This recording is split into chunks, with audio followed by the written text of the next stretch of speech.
Fox News host Bret Baier was able to sit down with President Donald Trump recently and talk about his meeting with North Korean dictator Kim Jong-un. We all know going into this meeting that Trump had said and the White House had said that human rights talks were off the table. They weren't going to address all the atrocities that Jong-un had committed against his own people. But Bret Baier actually wanted to know a little bit about that, so he did the right thing by asking Donald Trump about these atrocities committed by Kim Jong-un. And this is what Trump had to say to that question. You know, you were asked in the press conference a number of different times and different ways about human rights. And, you know, that you called this relationship really good and that he was a very talented person. You know, you call people sometimes killers. He is a killer. I mean, he's clearly executing people. He's a tough guy. Hey, when you take over a country, tough country, with tough people, and you take it over from your father, I don't care who you are, what you are, how much of an advantage you have. If you can do that at 27 years old, that's 1 in 10,000 that could do that. So he's a very smart guy. He's a great negotiator.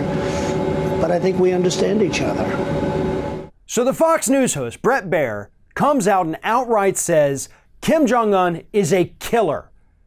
And Trump's immediate response there is, he's a tough guy. He took over a country at 27.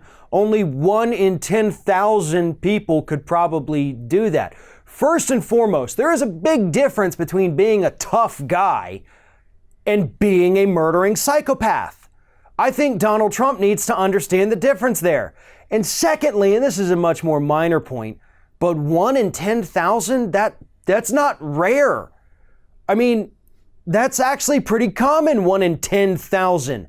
That would make countless people from every city just here in the United States fitting that criteria. So I know you were trying to give him a compliment, but that was really more of an insult. But you did go on to actually compliment him tremendously there. He's super smart. He's a tough guy. He's just great.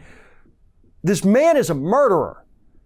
Anyone out there praising him, or anyone who praises any dictators past or present, including people who did it in the past or present, are in the wrong here. The human rights violations of North Korea cannot be ignored. Because if we pretend that Kim Jong-un is going to denuclearize, that he's going to start treating the rest of the world well, then we have to pretend like he's not out there killing his own people. Because if he was going to do something good, don't you think maybe he'd start at home? Don't you think maybe he would be taking care of his own people instead of slaughtering them? No. I don't believe for a second Kim Jong-un is going to denuclearize. I would love him to. I would love every country on this planet to denuke. But it's not going to happen. And we know that because of what he does to his people there at home. That's not being a tough guy as Donald Trump wants to praise him for being. That's being a psychopath.